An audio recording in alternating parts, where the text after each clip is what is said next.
Uttarbanga medical college ও হাসপাতালে রোগী পরিষেবা উন্নত করার উদ্যোগে রোগী কল্যাণ সমিতি মঙ্গলবার রোগী কল্যাণ সমিতির বৈঠক আয়োজিত হয় হাসপাতালে। উপস্থিত ছিলেন জেলা মুখ্য স্বাস্থ্য আধিকারিক তুলসী প্রামাণিক, হাসপাতাল সুপার সঞ্জয় মল্লিক, প্রিন্সিপাল ইন্দ্রজিৎ সাহা, সদস্য তথা শিলিগুড়ি মেয়র গৌতম দেব সহ বিভিন্ন বিভাগের বিভাগীয় প্রধানরা। জানা গেছে, এদিন হাসপাতালে সুপার স্পেশালিটি ব্লকে 10টি বেডের একটি আইসিসিইউ বিভাগ চালু করা হয়। এছাড়াও আইসিসিইউর 10 বেডের বিভাগ হাসপাতালের মূল বিল্ডিংয়ে যা আগে থেকেই ছিল সেখানেও থাকবে। পাশাপাশি এদিনই পেসমেকারের জন্য কার্ডিওলজি বিভাগ স্থানান্তরিত করা হয় সুপার স্পেশালিটি ব্লকে।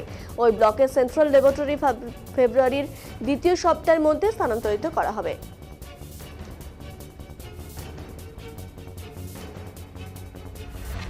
6 মাস আমাদের সময় লাগে।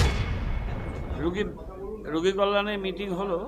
রোগী কল্যাণে মিটিংয়ে আইসিইউ কার্ডিওলজি 10 বেড আজকে থেকে এটা এই সুপার স্পেশালিটিতে চালু হলো। আর 10 বেড এখানে স্টেপ ডাউন সেটারও ব্যবস্থা করা হচ্ছে, মানে আছে।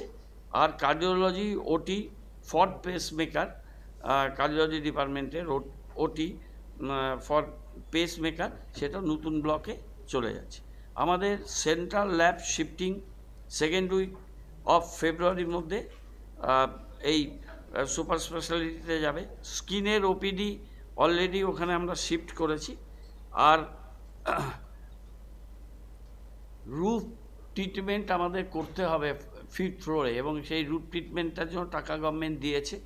এই কাজটা পিডব্লিউডি আন্ডারটেক করেছে এবং ওখানে 6টা মডিউলার ওটি হবে। অন্যান্য বিষয়গুলো যেগুলো আমাদের মেডিকেলে পরিষেবাটা দেওয়া হবে।